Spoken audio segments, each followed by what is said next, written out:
또 정확하게 누리고 있을까요? 의사들도 그렇고 또 과학자들도 그렇고 지식인들이 다 그렇지만은 불신자들은 이런 영적인 거 하면은 별로 관심이 없습니다. 여러분들, 영적인 세계는 굉장히 심각한 그런 결과가 우리에게 나타나 있습니다. 교회를 나오든 안 나오든 영적인 세계를 모른다는 것은 앞이 캄캄하다고 보면 틀림이 없습니다. 그래서 여러분들이 꼭 알아야 될 것은 지금 세상이 어떻게 또 어디로 흘러가고 있는지 여기에 대해서는 무지해서는 안 될 것 같아요. 3단체 하지만은요, 지금 결과적으로 프리메이션, 뉴에이지, 그 다음에 유대인들을 3단체라고 이렇게 우리가 그냥 부르고 있습니다만은 이런 3단체들이 어떻게 보면 세상을 다 장하겠다 이렇게도 전혀 틀린 말이 아닙니다. 지금 세상들은 말이죠, 컴퓨터 없이는 생활 자체가 이제는 불가능한 세상이 되고 있는 것 같아요. 집집마다 다 컴퓨터가 다 있고 단말기, 핸드폰도 결국은 컴퓨터라고 볼 수가 있는데 이것 없이는 생활이 안 되는 그런 시대가 되어져 있습니다. 근데 여러분들 이것이 영적인 것과 얼마나 깊은 관련이 있는 줄 아시죠? 기운동을 했던 사람들, 명상운동을 했던 사람들, 그 속에서 나온 것들이 바로 제3차 산업혁명이거든요. 근데 이게 지금 점점 발전을 해가지고 4차 산업혁명 사회로 들어와 있습니다. 그러니까 여러분들이 지금 어느 시대에 살고 있느냐? 4차 산업혁명 시대에 살고 있습니다. 뭐 이것저것 다 이렇게 설명은 한이 없지만은요, 이름만이라도 여러분들을 소개하자면은 빅데이터라든지 로봇 공학이라든지 또는 인공지능이라든지 사물 인터넷, 무인 항공기, 나노기술, 3차원 인쇄, 똑같이 찍어내는 걸 3차원 인쇄라서 사물과 똑같이 찍어내는 걸 3차원 인쇄라 그렇게 얘기를 하죠. 이렇게 여러 산업 분야에서 이루어지고 있는 기술 혁신, 이걸 기반으로 해서 그 가치를 만들고 있는 게 제4차 산업혁명입니다. 그러니까 지금 우리는 이런 엄청난 기술 산업사에 살고 있다 그 말이죠. 여러분, 왜 4차 산업혁명이라고 지금 말하고 있느냐?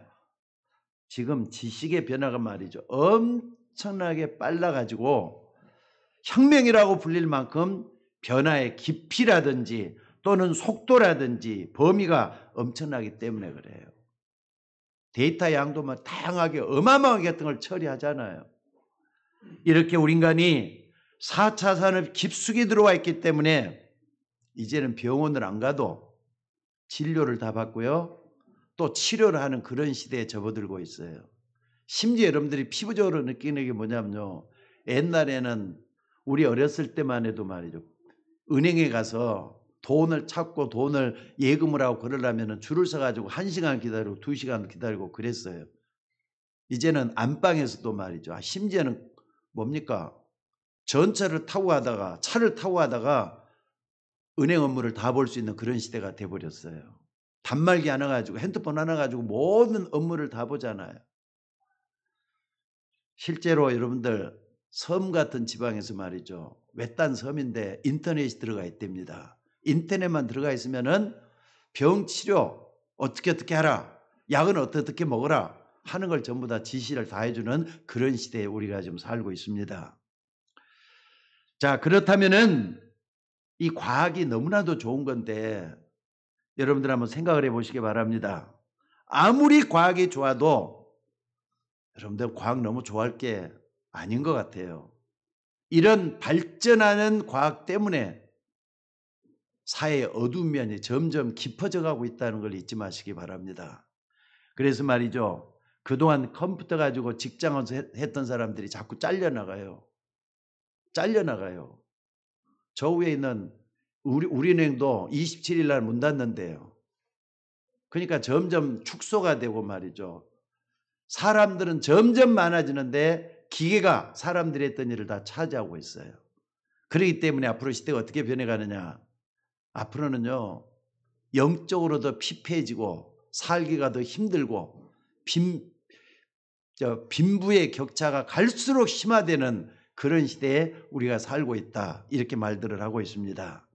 여러분들, 그러니까 이런 세상의 변화를 민감하게 영적인 눈을 가지고 뜨지 않으면은 자꾸 낙오되고 퇴보되고 무능해지기 시작한다는 거 잊지 마셔야 돼요. 그래서 여러분들, 이런 세상의 변화에 보는 눈이 없기 때문에 신앙생활을 왜 하는지도 모르고 너무나도 말이죠, 안일하게 사는 사람들이 참 많은 것 같아요. 신자들도 잘 살펴보면 무엇 때문에 신앙생활 하는지도 모르고 교회 다니는 사람들이 많이 있습니다. 여러분, 우리가 이 교회 와서 앉아있다고 해서 신앙생활 잘하는 거 아니지 않습니까? 안 그래요? 여러분, 하나님은 분명히 여러분 한 사람 한 사람에게 계획을 가지고 기다리기도 하고, 또 때로는 말이죠, 여러분 때문에 말이죠, 더해주기도 하고, 그러면서 여러분을 끌고 가고 있다는 걸 아십니까? 하나님은 여러분을 한 사람 한 사람을 이끌어가고 있다는 걸 잊지 마세요. 왜? 하나님의 자녀니까. 하나님의 자녀는 반드시 하나님의 보호하심과 인도하심 속에 있다는 걸 먼저는 믿으셔야 돼요. 그래서 여러분들, 이 속에서 시대의 변화에 부응할 수 있는, 시대에 앞서가는 사람이 될전정 낙오자가 돼서는 안 되는 거 아닙니까? 그래서 여러분들, 어떤 사람은 굉장히 자기 자신이 대단하다고 생각을 해요. 물론 틀린 겁니다. 근데 또 어떤 사람은요, 나는 할 수 없다 이렇게 생각하는 사람도 있어요. 굉장히 대단하다, 나는 할 수 없다, 교만이거든요. 또 하나는 뭡니까? 이런 사람들이 말하는 것은 낙심을 했다 봅시다. 낙심하고 교만은 어떤 면에서 똑같다고 볼 수가 있어요. 여러분들, 지금 예배 드리면서 말씀을 듣는 가운데서 여러분 자신에 대해서 한번 솔직해 보시기를 바랍니다. 여러분 자신 스스로에 대해서. 여러분, 이거 안 찾으면은요, 그거 찾는 날까지 고생하게 될 겁니다. 그러니까 찾으셔야 돼요. 나는 과연 하나님 앞에 어떤 존재인가, 어떤 삶을 살고 있는 것인가 반드시 확인하셔야 될 줄로 믿습니다. 다시 한 번 말씀드립니다. 하나님은 여러분 한 사람 한 사람에 대해서 계획을 가지고 역사를 하고 계셔요. 믿습니까? 특별히 믿는, 복음을 아는 여러분들 향해 특별한 계획을 가지고 계셔요. 이걸 모르니까 오늘 또 이 야곱 본문에 나오는 야곱이거든. 야곱에게 계속 일이 터지는 거예요.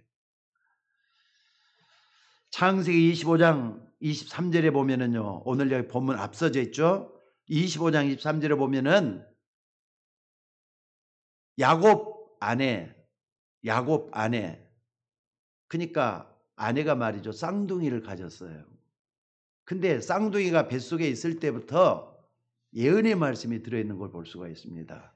큰 자가 작은 자를 섬기리라. 이거 보통 말인 것 같죠?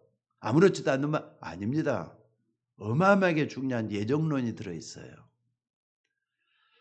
이 말은 구원받은 여러분에게도 확실한 하나님의 계획이 있는데, 지금 많은 사람들이 영안에 어두우니까 찾을 이유를 모르고 있다 이 말이에요. 그러니까 나에 대해서 하나님의 계획이 있다, 반드시 믿으셔야 돼요. 여러분의 미래, 내일 일을 자랑하지 말라. 하루 동안에 무슨 일이 날는지 모른다 그랬는데 이거 반드시 찾아내셔야 될 줄로 믿습니다. 여러분들이 지구촌에 영적 어두움이 여러분 자녀들과 후손들에게 닥쳐오고 있는데 모르니까 내가 지금 왜 이렇게 예배를 드려야 되는지, 또 내가 신앙생활을 왜 해야 되는지 안일하게 사는 사람들이 있다 이 말이에요. 여러분, 이미 하나님은 야곱이란 인물, 쌍둥이에 대해서 누구였죠? 둘째잖아요. 그러니까 1분 2분 차에서 태어났던 동생이 누구냐면 야곱이란 말이에요. 근데 큰 자가 작은 자를 섬기리라, 이 말 속에는 못해서부터 둘째를 택했다 이 말이거든요. 선택했다. 하나님이 야곱을 못해서부터 선택했다 이 말이거든요. 오늘 여러분들이 이걸 알고 가야만이 야곱을 이해할 수가 있고, 야곱의 생을 돌아보면서 나도 그랬는데 할 수밖에 없는, 죄된 인생인 걸 고백할 수가 있습니다. 그러니까 말이에요. 이걸 야곱은 태어나서도 잘 몰랐어요. 에서도 그걸 잘 몰랐어요. 그러니까 말이죠. 어머니 품속에 있는 거예요. 그래서 팥죽도 쓰고 설거지도 하면서 그렇게 지냈다 이 말이에요. 어느 날 야곱이 어머니 앞에 앉아서 팥죽을 쓰고 있는데 형 에서, 쌍둥이 형이죠. 그러니까 형 에서가 와서 사냥해서 돌아왔어요. 사냥을 하면은 산속을 말이죠. 헤매고 다녔기 때문에 얼마나 배가 고프겠어요. 배가 고프니까 동생이 쓰고 있는 팥죽을 보더니 나도 그 팥죽 한 그릇 달라 그랬어요. 아니 내가 썼는데 팥죽을 써요. 왜 너한테 주느냐? 안 준다고 이렇게 버팅기는 거예요. 그러니까 그러지 말고 좀 팥죽 한 그릇 달라. 그러니까 동생 야곱이 조건을 거네. 그러면은 너에게 있는 장자권을 내게 달라. 그럼 팥죽을 주겠다 그래요. 뭐 그래? 그러면 주지. 장자권을 주겠다. 이렇게 말로 딱 하면서 팥죽 한 그릇을 얻어먹었어요. 여러분들 에서가 죽을 얻어먹었다. 형이 죽을 얻어먹었다. 그런데 야곱은 그것으로 끝난 게 아닙니다. 나중에 좀 커가면서 어떤 일이 있었느냐. 형을 속여요. 심지어 아버지도 속여요. 그러면서 자기에게 돌아올 것이 아니라 형에게 돌아가야 될 장자의 축복을 다 뺏어가지고 자기 것으로 만들어버린 게 야곱이었습니다. 그래서 여러분들 나중에 에서가 이걸 알고 동생을 죽이려고 하잖아요. 도망가는 형을 쫓아가기도 하고 뭐 그랬다 이 말이에요. 그래서 싸움 중에 가장 비참한 싸움이 뭔 줄 아세요? 집안 싸움도 아니에요. 가족 싸움인 것 같아요. 형제들끼리 싸워가지고 죽이겠다 달라드는 거. 이게 가장 불행하고 비참한 싸움인 것 같아요. 이렇게 죽음의 위험을 왔던 야곱이 형을 피해서 도망을 가게 됐다 이 말이죠. 근데 지금처럼 차가 있어가지고 쌩쌩 어디 도망가면 좋겠는데 한참을 걸어가야 되는 그런 때예요. 엄마가 급하게 먹을 거 좀 잠깐 이렇게 싸준 거 이걸 가지고 먹는 둥 마는 도망을 가는 형은 계속 쫓아오니까 그러다가 산속에만 너무 피곤해가지고 돌을 베개하고 잠을 잤다 그랬어요. 돌을 베개하고 잠을 자는 거예요. 그런데 그때 일어난 사건이 오늘 본문에 있는 사건입니다. 그러니까 야곱이 도망을 가다가 산속에서 누워갖고 잠을 가는데 정말로 어마어마한 사건에 꿈을 꾸게 된 거예요. 이 꿈은 말이죠. 계시가 들어있고 하나님의 비밀이 들어있고 엄청난 미래가 들어있는 엄청난 겁니다. 사실 그 뒤에도 야곱에게는 고난이 계속됐습니다. 그러니까 야곱은 평생을 속고 살았다고 해도 틀린 말이 아닌 것 같아요. 왜 그렇게 됐느냐? 오늘 여러분 자신을 돌아보면서 내가 왜 이렇게 됐는가? 또 나는 어떤 존재인가? 내가 믿는 하나님은 어떤 하나님인가? 이걸 정말로 생각을 해보는 그런 시간 되어야 될 것 같아요. 저도 한참 신앙이 흔들리고 방황할 때 그런 질문을 참 많이 했어요. 젊었을 때입니다. 진짜 하나님이 계시는가? 나는 평생에 하나님을 본 적이 없거든요. 왜? 내 눈에는 보이질 않았어요. 근데 나중에 알고 보니까 어디서 답을 찾았느냐? 하나님은 뭐라 그랬죠?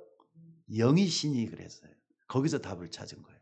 내가 그토록 하나님을 보려고 했는데 내가 눈으로 볼 수 있는 하나님이 아니었다는 걸 알고 어디에 이제 집중하게 되느냐? 말씀을 보면서 말씀이 살아있는 말씀이라 이걸 체험하게 됐던 것 같아요. 그래서 하나님은 처음부터 끝까지 하나님 살아계시는 걸 증거한 게 성경이잖아요. 여러분들 세상에서 가장 미련한 사람이 어떤 사람인 줄 아셔요? 하나님이 없다고 교만한 사람이에요. 세상에서 가장 미련하고 멍청한 사람이라고는 저는 생각이 들더라고요. 여러분들 그때 제가 하나님 계시느냐 이런 질문하고 그럴 때 저 자신을 한번 다시 한번 생각해 보게 됐어요. 내가 그때 어떤 모습이었느냐. 사실은 젊은 시절인데도 이 일도 잘 안 풀려요. 왜냐하면 뭐 삼수, 사수를 했기 때문에 다른 사람들은 그냥 금방 한 해 공부를 해가지고 어떻습니까? 좋은 대학 들어가고 좋은 학교 가고 그러는데 나는 두 번, 세 번을 실패하니까 말이죠. 얼마나 미련합니까?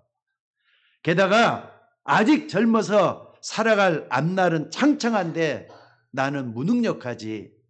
하나님 계신다고 하는데 나는 하나님 그분을 잘 체험도 못하겠지. 보이지도 않지. 여러분 그런 가운데 얼마나 방황을 했는지 몰라요. 그런데 그때 저는 철저하게 망했던 것 같아요. 어떻게 망했느냐. 죽고 싶었으니까. 세상을 떠나고 싶었으니까 망한 거잖아요. 자, 여러분도 저처럼 그럴 수가 있을 줄 압니다. 사람이 사는데 여러분에게만, 나에게만 고난을 주는 것 같은 그런 착각을 할 때가 참 많습니다. 그래서 그 후에 복음을 깨닫고 나서 보니까 전부 다 이제 하나하나 새롭게 보이기 시작하는 거예요. 정확하게 보이기 시작하는 거예요. 영적인 세계도 정확하게 들어오기 시작하는 거예요. 복음이 깁니다. 여러분 복음 속에서 모든 걸 찾아내는 여러분들 되시기를 주의 이름으로 축원합니다. 그리고 그때부터 어떤 일이 있었느냐. 저는 주구장창 복음이 나를 끄는 대로 사는 사람이 되고 만 것 같아요. 어떤 사람이 말이죠. 올림픽에서 마라톤을 하고 있어요. 마라톤은 집에서 말이죠. 또는 뭐 실내에서 이렇게 뛰는 운동이 아니라 바깥에서 긴 거리를 가는, 주어진 거리를 가는 거예요. 1000m, 500m, 300m 이렇게 쭉 긴 거리를 가는 그런 마라톤이에요. 그런데 바턴을 이어줄 때까지는 옆에서 말이죠. 무슨 말을 해도 또 뭐라고 방해를 해도 거기에 신경 써서는 안 돼요. 그 하나만 붙잡고 계속 가야 돼요. 안 그렇습니까? 만약에 어떤 사람이 가는 길을 방해를 한다. 10일 가고 왜 나는 10일 하면 싸움을 해요? 그럴 여유가 어디가 있어요. 10일을 해도 그냥 도망가다시피 하면서 또다시 앞길을 걸어가는 거라고요. 신앙인은 그런 식으로 걸어가야 될 줄로 믿습니다. 왜 그러느냐? 영적인 원리라면 잘 생각을 한번 해보셔요. 여러분들이 신앙생활 하는데 끝없이 방해를 하고 앞길을 막는 그런 존재가 분명히 있어요. 근데 그 존재가 가장 친한 사람, 가장 가까운 사람을 통해서 여러분의 신앙을 방해하고 있거든요. 그런데 거기에 흔들리지 말라 이 말이에요.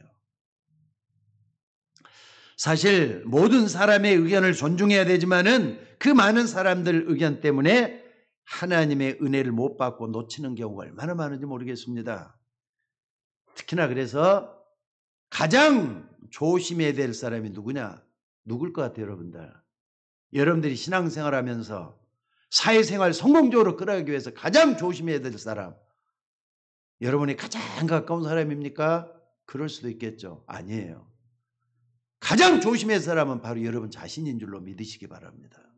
여러분 자신 조심하셔야 돼요. 내가 무너지면 주변에 이렇게 다 무너지잖아요.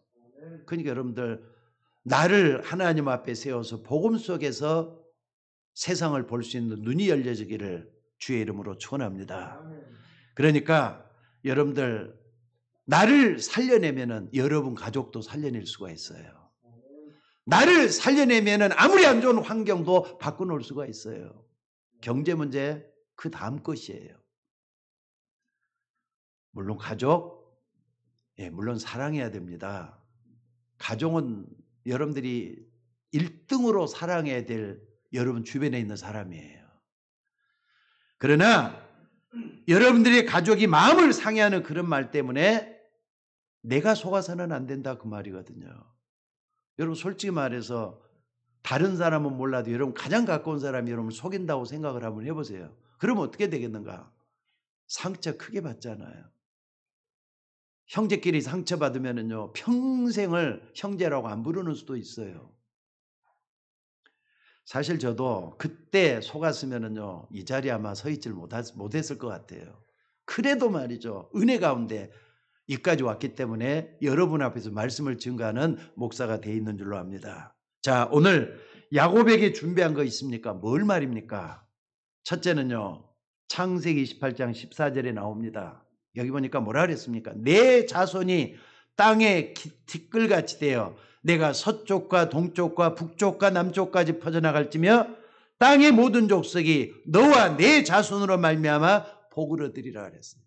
아브라함에게 줬던 말씀, 이삭에게 줬던 말씀, 또 이다 야곱에게 주시는 말씀이 똑같잖아요. 지금 너로 말미암아 복을 얻을 것이라고. 여러분, 그런데 야곱은 전혀 이런 말씀이 와닿지를 않았을 것 같아요. 이런 말씀이 전해졌지만 처음에는 저게 무슨 말인가 했었을 것 같아요. 야곱은 전혀 생각지도 않는데 하나님이 지금 절대로 필요한 하나님의 계획을 알려주고 있는 것입니다. 하나님은 지구촌 전 인류가 구렁텅이에서 건져내시겠다고 하시는 거거든요. 한 가정을 택해서, 한 나라, 한 가정을 택해서 지금 이 역사를 이루겠다고 하시는 거라 이 말이에요. 그러니까 어쩔 수 없이 한 나라, 한 민족, 한 가정, 개인을 또 택해야 되잖아요. 그래서 택한 게 이스라엘이었고, 그래서 택한 게 아브람, 이삭, 야곱, 요셉 집안이었고요. 그래서 택한 게 야곱이었다 이 말이에요. 여러분들, 하나님은 역사 속에서 여러분 한 사람 한 사람을 불러내 가지고 오늘 또 여러분들 하여금 예배드리고 말씀 붙잡고 기도하게 만들고 있다는 거 잊지 마시기 바랍니다. 그래서 오늘 여러분들 지금 말이죠. 이런 과정을 모르면 어떻게 되냐. 야곱은요. 지금 뭐 하는 사람이라 그랬죠? 형을 피해 가지고 도망가고 있는 사람이라니까.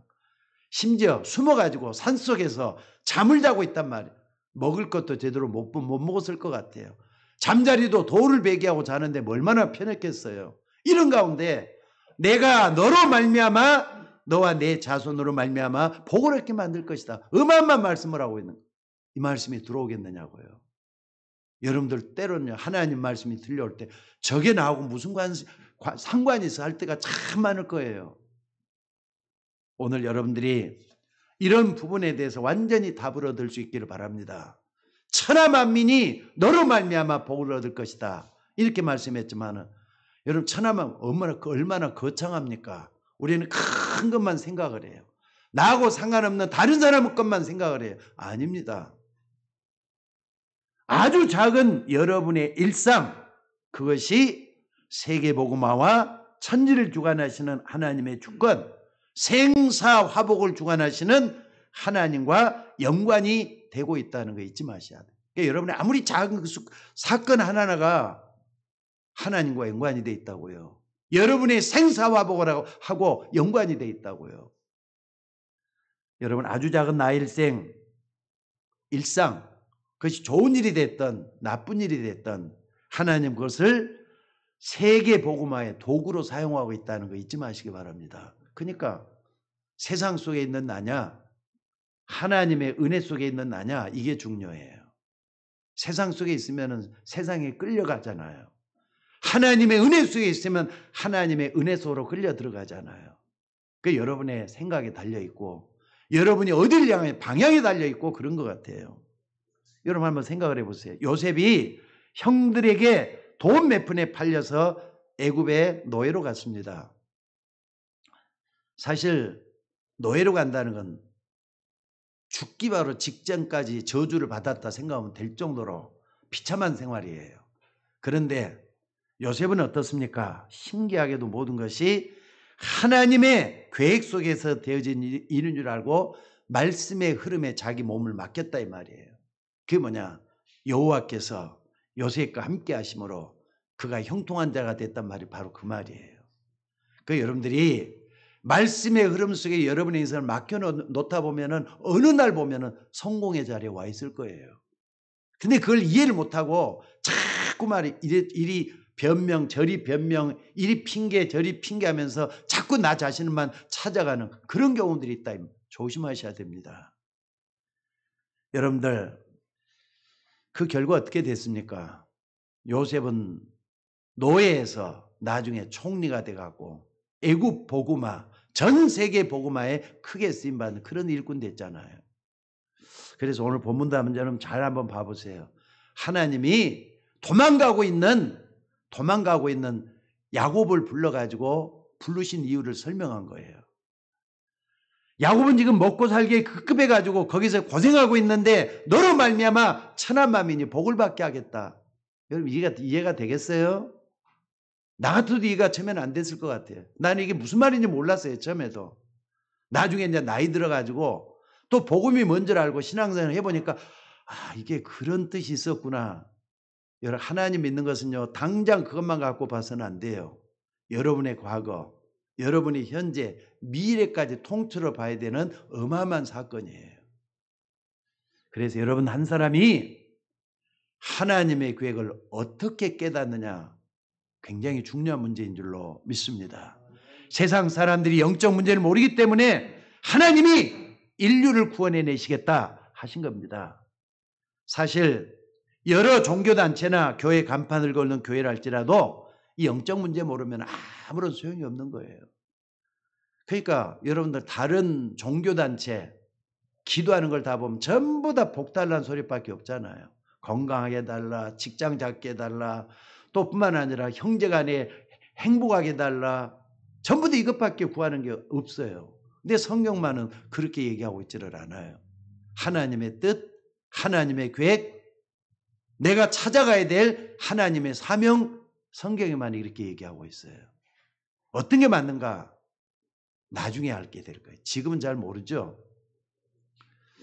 여러분들 적어도 말이죠. 내가 왜 이런 얘기를 하느냐. 여러분 한번 봐봅시다. 자살하는 사람이 있다고 한번 봐봅시다. 근데 기분 나빠갖고 자살하는 사람 있어요? 예? 어떤 사람이 자살을 했어요. 진짜 기분 나쁘다. 나한테 어떻게 그래? 하면서 기분 나빠서 자는 사람이 있겠어요? 어떻게 보면 이 사람은요, 즉흥적으로 어쩌다 보니까 이렇게 자살까지 갔다 이렇게 얘기를 하지만은 결국에 와서는 그게 영적 문제거든요. 그걸 아셔야 돼요. 그러니까 사람들이 몇 사람이나 말이죠. 한꺼번에 죽이는 사람도 있어요. 그러니까 어떤 사람은 그래요. 사람들이 기분 나쁘다고 이렇게 사람 죽인다고 생각을 해요. 아니면은 우발적으로 그랬다고 하는데 우발적으로 범행을 했다 해도 하나님이 보실 때는 그게 영적인 문제라는 걸 지적을 하고 있다는 거 잊지 마셔야 돼요. 영적인 문제가 뭐냐? 다시 한 번 말씀드려요. 영적인 문제가 뭐냐?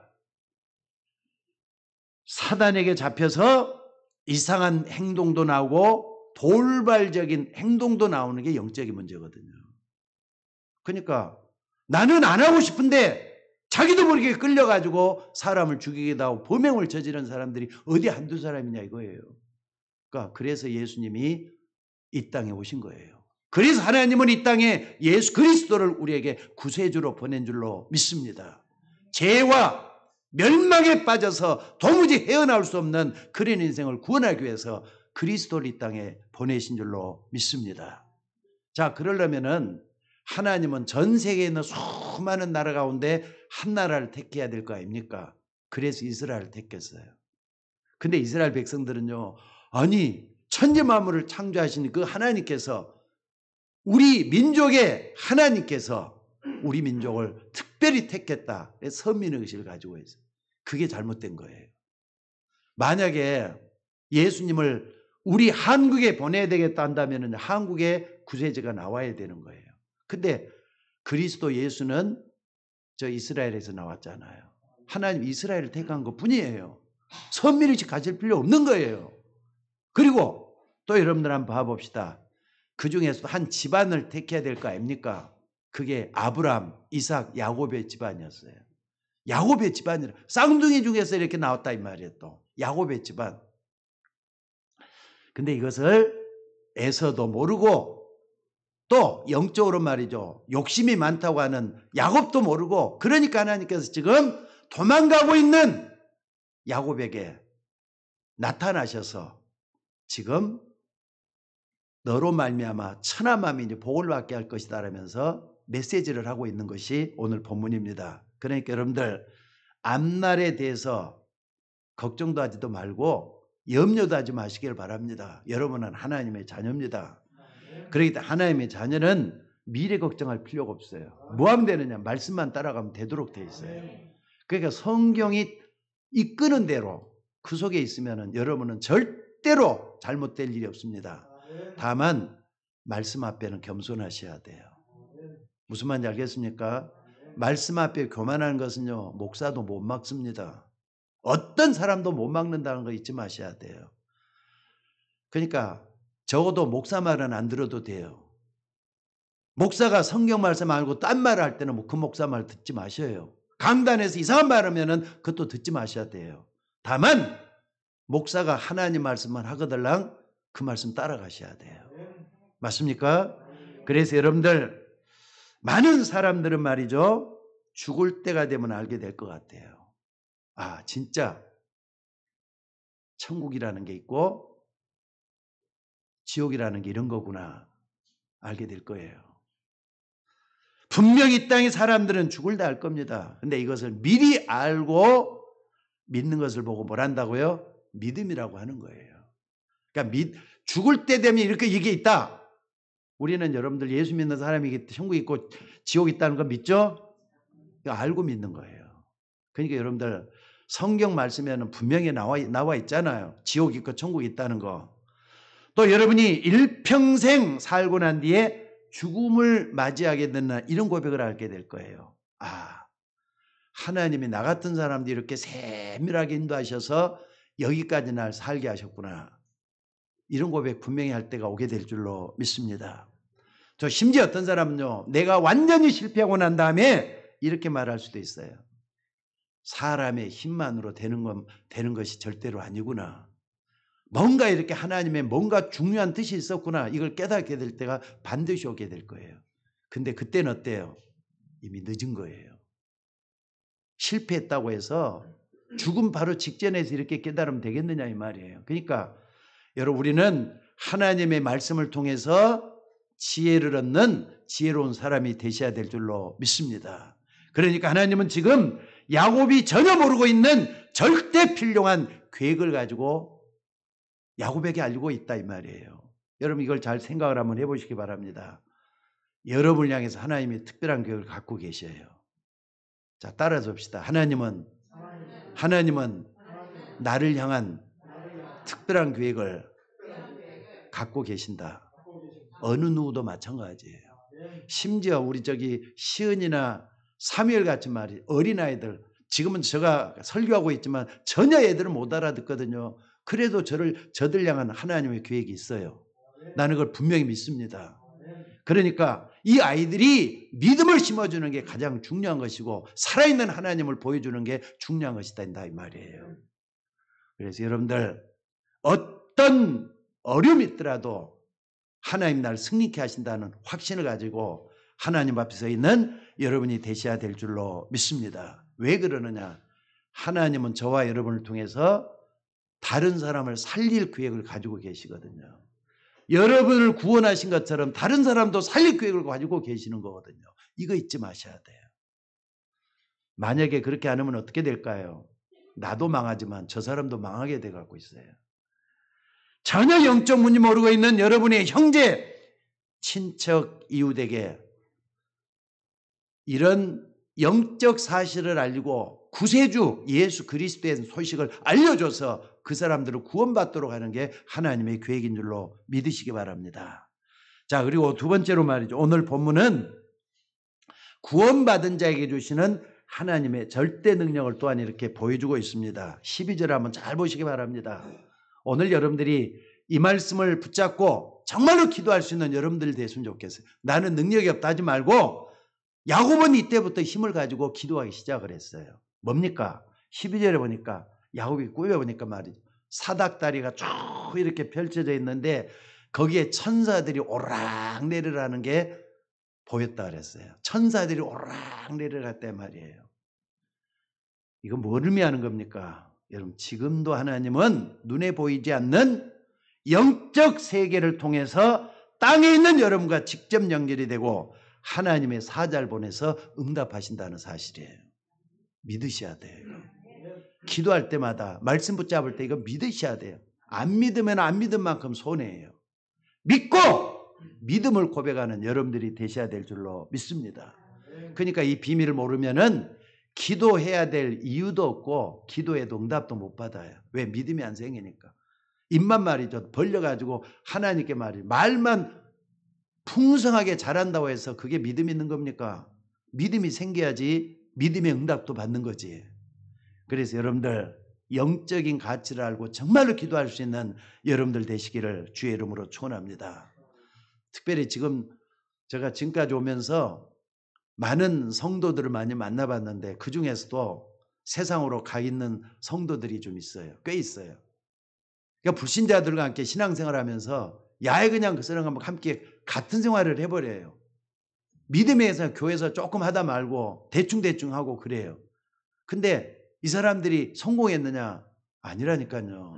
왜 그럴까요? 이런 영적인 가치를 체험을 하지 못했기 때문에 그런 경우가 많다 이 말입니다.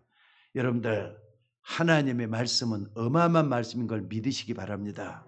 그래서 13절도 보니까 뭐라 그랬습니까? 또 본즉 여호와께서 그 위에 서서 이르시되 뭐라 그랬죠? 나는 여호와니 너의 조부 아브라함의 하나님이요 이삭의 하나님이요 내가 누워있는 이 땅을 너와 내 자손에게 주리니 영원히 주리라. 아니 도망가고 있는 야곱에게 이런 말씀을 왜 하십니까? 비전을 보여주는 거잖아요. 하나님이 너를 향해서 이런 계획을 가지고 있다는 걸 보여주는 것이잖아요. 그뿐만 아닙니다. 14절에 이렇게 약속을 해요. 내 씨로 말미암아 천하 만민이 복을 받을 것이니까 내 후손이 땅의 티끌처럼 많게 하고 하늘의 별처럼 많게 할 것이다. 이유를 통해서 아브라함, 이삭, 야곱을 통해서 예수 그리스도 나오거든요. 그러면서 이스라엘 백성들이 번성하게 될 걸 말해요. 근데 그 중에서 말이죠. 이스라엘 백성들만 얘기하는 게 아니에요. 여러분들이 바로 누구냐? 영적인 이스라엘이에요. 택함 받은 구원받은 하나님의 자녀가 된 여러분들이 영적인 이스라엘이 돼 있다 이 말이에요. 요 축복을 여러분들이 받아야 될 줄로 믿습니다. 그래서 15절에 이렇게 말씀하시잖아요. 내가 너와 함께 있는데 내가 어디로 가든지 너를 지키며 너를 이끌어 이 땅으로 돌아오게 할지라 내가 너에게 허락한 것을 다 이루기까지 너를 떠나지 아니하리라. 여러분들 예수 믿는 사람들에게는요 성령이 함께 하십니다. 언제까지 함께 하셔요? 언제까지? 기분 좋을 때만 함께 하셔요? 아닙니다. 그러면은 내가 힘들고 어려울 때만 함께 하십니까? 아닙니다. 영원토록 함께 계셔요. 볼저다 내가 세상 끝날까지 너희와 항상 함께. 그러니까 저는 지금도 어렵고 힘들 때마다 그리고 말이죠. 기분 좋을 때마다 특히 혼자 있을 때 어떤 말씀을 붙들고 있느냐. 마태복음 28장 20절을 붙들고 기도를 해요. 특히 어렵고 힘들 때 볼지어다 내가 세상 끝날까지 너희와 항상 함께 있으리라. 이건 저뿐만 여러분도 똑같이 그렇게 하셔야 돼요. 여러분들 이 땅에 있는 자기 사람들을 사랑하시되 끝까지 사랑하시니라 그랬어요. 여러분 그 속에 있는 줄 믿으시기 바랍니다. 그래서 여러분들 하나님이 지금 뭐라고 계시느냐 항상 생각하셔야 돼요. 이거 모르면은 주일날 와서 예배 드릴 필요도 없어요. 왜? 드리나만 하니까. 예배 같지 않게 되니까. 그래서 오늘 여러분들 만약에 이렇게 되면 여러분 수준이 뭘로 변하느냐? 짐승 수준이 되고 말 거예요. 짐승은 예배할 줄도 모르잖아요. 예배 뭐 때문에 드리는 겁니까? 하나님을 존귀히 여기고 하나님을 경외하는 사람만이 참 예배를 드릴 수 있는 거거든요. 여러분 지금도 하나님은 하늘 보좌에서 주의 사자들을 비밀리에 보내사 여러분에게 응답하고 계시는 걸 믿으시기 바랍니다. 그러니까 이런 영적인 분을 믿어야만이 믿음이 생긴다 이 말이에요. 야곱이 이것을 나중에서 이제 깨닫고만 그랬구나 하는 깨닫게 돼요. 당장에는 아마 그걸 못 깨달았던 것 같아요. 여러분들 세상에서 증인으로 살아야 되기 때문에 하나님은 증거거리를 주실 것입니다. 믿으시기 바랍니다. 그래서 나는 증인으로 살아야 되겠다는 사람은 증거거리 주셔요. 또 뿐만 아니라 하나님을 모르는 사람들을 살려야 되기 때문에 여러분들 다른 사람보다 서밋되게 하실 줄로 믿습니다. 내가 너를 떠나지 아니하리라 그랬어요. 붙잡고 좀 방향 있는 향방 있는 여러분들 되셔야 될 줄로 믿습니다. 그러니까 하나님의 계획이라면요 여러분에게 아무리 큰 것이라도 이루어지게 돼가고 있어요. 아무리 작은 것이라도 이루어지게 돼가고 있어요. 그래서 16절에 뭐라 그랬느냐? 야곱이 나중에 이제 그 꿈에서 딱 깨어나가지고 이게 하나님이 나에게 꿈속에서 나타났구나. 이 꿈이 어떤 꿈인지 지금도 잘 모르겠어요. 환상은 아닌 것 같아요. 다만 이 꿈을 꾸면서 천사들이 오락내락 꿈을 꾸고 나서 사다딸이 꿈을 꾸고 나서 여기 16절에 뭐랍니까? 야곱이 잠이 깨어 이르되 여호와께서 과연 여기 계시거늘, 그 다음에 뭐라 그랬죠? 내가 알지 못하였도다. 우리도 그럴 때가 너무 많잖아요. 여호와께서 과연 여기 계시거늘 내가 그분이 있는 것을 알지 못했다. 여러분에게도 그런 역사가 있기를 주의 이름으로 축원합니다. 그러면서 두려움이 생겼다 그랬어요. 이것은 말이죠, 도망가다가 산속에서 초재가고 잠을 자니까 두려워하는 그런 두려움이 아니에요. 하나님을 참으로 경외하는 경외심에서 나오는 두려움이란 말. 그러니까 뭐라 그럽니까? 여러분들, 내가 하나님을 몰라도 너무너무 몰랐구나 하면서 경외하는 그 두려움이에요. 여러분, 오늘 예배하는 바로 여러분이, 바로 이곳이 여러분의 전유 하늘의 문이라면 어떡하겠습니까? 하나님의 말씀이 여러분에게 들려올 때 하늘의 문이 열리고 이게 바로 하나님의 전이구나 이렇게 깨달아진다. 여기가 바로 야곱이 경험했던 바로 그 자리예요. 믿으시기를 주의 이름으로 축원합니다. 그러니까 지금도 나에게 하나님은 뭐라고 계시는가 항상 질문해 봐요. 그리고 말씀이 이제 얼마나 편한 세상이 왔는지 몰라요. 아까 말했던 인터넷 발달이 돼가지고 말이죠. 그냥 웹만 열면은 그냥 메시지가 쏟아져요. 복음의 말씀을 계속 들어야 돼요. 말씀을 들으면서 믿음도 자라야 될 줄로 믿습니다. 중요한 건 하나님이 여러분을 부르셨어요. 믿습니까? 그 언약의 말씀을 오늘 확실하게 붙들라 그 말입니다. 그리고 세 번째는요, 이제 이런 야곱에게 하나님이 절대 사명을 주시는 겁니다. 21절에 보니까 야곱이 이렇게 하나님을 고백해요. 내가 평안히 아버지의 집에 돌아가게 하시면 여호와께서 나의 하나님이 되실 것이라고. 이건 아무것도 아닌 게 아닙니다. 한마디로 말하자면은 하나님이 살아계셔서 역사할 걸 분명히 아니까 나는 증인으로 설 것이다는 그 고백이에요. 여호와가 나의 하나님이 살아서 역사하는 그 증인의 증거의 증인으로 살겠다 이 고백이잖아요. 여러분들이 신앙생활의 가장 큰 응답이 뭐라고 생각합니까? 많은 증거거리 가지고 다른 사람들이 보면서 여러분을 보면서 진짜 저 사람 보면은 하나님 진짜 살아계시는 것 같아. 그게 진짜 증거거리 아닌가요? 여러분을 보면서 여러분의 가장 이상한 사람이 저 사람은 진짜 예수 믿는 사람이야. 저 사람 보니까 하나님 나도 믿을 마음이 생겨. 이런 것이 진짜 믿는 것이 되는 거잖아요. 오늘 여러분들이 그런 증거를 붙잡고 기도하는 여러분들이 되시기를 바랍니다. 그러니까 미래에 대한 얘기를 지금 하고 있는 거예요.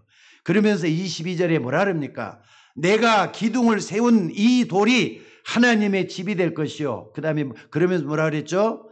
하나님이 내게 주신 모든 것에서 10분의 1을 내가 반드시 하나님께 드리겠나이다. 엄청난 약속을 이렇게 하면서 미래에 대한 얘기를 하고 있는 거예요. 그러니까 여러분들 야곱처럼 하나님의 절대 계획을 붙잡고 또 뿐만 아니라 절대 말씀을 붙잡고 절대 사명을 여러분들이 각인하는 자각하는 그런 시간이 되셔야 될 줄로 믿습니다. 여기 오늘 아브람도 그랬고 이삭도 그랬지만은요, 야곱이 뭐라 그랬습니까? 내가 하나님 앞에 내게 주신 것 중에서 10의 1조를 떼서 하나님께 드리겠다 그랬어요. 근데 10의 1조는요, 믿음이 없으면 전혀 안 되는 게 11조인 것 같아요. 어떻게 말이죠? 1000만을 받았는데 100만을 가지고 10의 1조를 합니까? 어떻게 말이죠? 1억을 받았는데 그 중에서 말이죠, 1000만 원을 헌금을 합니까? 심지어 100만에서 10만 하는 거 그렇게 좀 쉬울지도 몰라요. 금액이 더 갈수록 더 많아지는데 어떻게 합니까? 근데 여러분 기억을 하셔야 돼요. 11조는 미래를 바라보면서 내 인생을 하나님께 맡긴다는 의미가 들어있어요. 게다가 내가 하나님을 어떻게 믿느냐? 내가 믿는 하나님은 어떤 하나님이냐? 나에게 복 주시는 하나님이다. 이걸 제대로 하는 사람 11조를 할 수밖에 없도록 돼 있어요. 강요한다고 드리는 것도 아니잖아요. 믿음 없으면 할 수 없는 게 11조라는 거 잊지 마시기 바랍니다. 그래서 오늘 여러분들 어려움이 좀 온다고 해서 흔들리지 마시고 이 야곱처럼 하나님을 직접 체험해 봤으면 좋겠어요. 눈에 보이지 않는 하나님이 말씀으로 다가오셔서 보좌의 축복서에서 말씀하는 이걸 여러분들이 들어줘야 될 줄로 믿습니다. 자, 오늘 여러분들 결론을 말씀드리겠습니다. 야곱과 에서 쌍둥이라 그랬잖아요. 뭐가 틀립니까? 야곱은 좀 좋은 점이 하나 있어요. 나쁘긴 한데 좋은 점이 하나 있어요. 그게 뭐냐면요, 하나님의 축복을 받으려고 굉장히 몸부림쳤던 사람이다. 저는 그렇게 결론을 내렸어요. 사람을 속였잖아요. 형도 속이고 아버지도 속이고 삼촌까지 다 속여가지고 말이죠, 거부가 된 사람이 야곱이에요. 하나님의 축복 속에서 이런 일이 다 걸어가서. 근데 영적인 축복만 놓치질 않았다니까. 여러분, 이게 중요한 것 같아요. 결점 없는 사람, 단점 없는 사람 누가 있겠어요? 허물 없는 사람 누가 있겠어요? 그럼에도 불구하고 하나님의 축복을 쟁취하게 했던 사람이 야곱이었다 이 말이에요. 그럼 에서는 어떤 사람이었습니까? 에서는요, 좀 달랐어요. 자기 생에 하나님도 필요 없대요. 심지어는 뭐라 그럽니까? 하나님이 내게 주신 장자권, 마다라에게만 주어지는 특별한 하나님의 영적인 축복이 장자권인데 이거 필요 없다는 거예요. 그러게 무슨 필요 있느냐? 근데 나중에 어떻게 됐느냐? 여러분들, 야곱을 통해서는 12지파가 12아들을 통해서 12지파가 나왔죠. 그게 나중에는 이스라엘 백성이 돼요. 지금 우리의 믿음의 선조가 돼 갖고 있어요. 그러니까 이 줄기를 딱 따져봐요. 믿음 있는 사람 속에는 야곱 같은 사람이 있고 야곱을 통해서 하나님 축복이 또 이어가져 가고 있어요. 여러분들, 야곱에게 줬던 축복은 따라서 한번 해보세요. 영원한 축복이다. 천국까지 갈 수 있는 축복이잖아요. 아멘? 근데 에서를 통해서는 어떻게 되느냐? 12지파 이렇게 나왔지만은요, 에서를 또 에돔 족속 하나 남겼어요. 에돔 족속이 나중에 어떻게 되느냐? 하나님을 모르는 민족으로 흘러가요. 게다가 나중에 어떻게 하냐? 이스마엘 사람들과 결혼도 하고 말이에요. 그래갖고 완전히 불신자로 변해가 버리는 거예요. 여러분들, 하나님을 안다, 하나님을 모른다, 하나님을 믿는다, 하나님을 안 믿는다, 결과는 어떻게 되죠? 하늘과 땅 차이로 갈라지는 거예요. 천국 백성이 되느냐, 지옥 백성이 되느냐. 아니, 물질이 좀 있으면 어떻고 없으면 어떻습니까? 가난하면 어떻고 좀 부자가 되면 어떻습니까? 그게 중요한 게 아니라니까. 장자권을 얼마나 가지고 있느냐 중요한 거예요. 장자권은 어떻게? 성령 충만한 그거하고 연결이 되도록 돼 있어요. 또. 여러분들, 교회에서 가장 큰 기도점이 뭐냐면 성령 충만 받으라 그러잖아요. 근데 그거 아무렇지도 않게 여기는 사람은 조심하셔야 돼요. 하나님은 장자의 축복, 성령 충만하고 연결시키고 있다는 거 잊지 마셔야 됩니다. 그래서 여러분들, 하나님, 내 마음과 생각 속에 하나님으로 충만하게 없어서 이 기도할 수 있는 여러분들 될 수 있기를 주의 이름으로 축원합니다. 오늘 또 이 축복 속에서 믿음의 길을 걸어가는 여러분들이 되시기를 주의 이름으로 축원합니다. 자, 기도하겠습니다. 하나님, 귀한 말씀들을 감사합니다.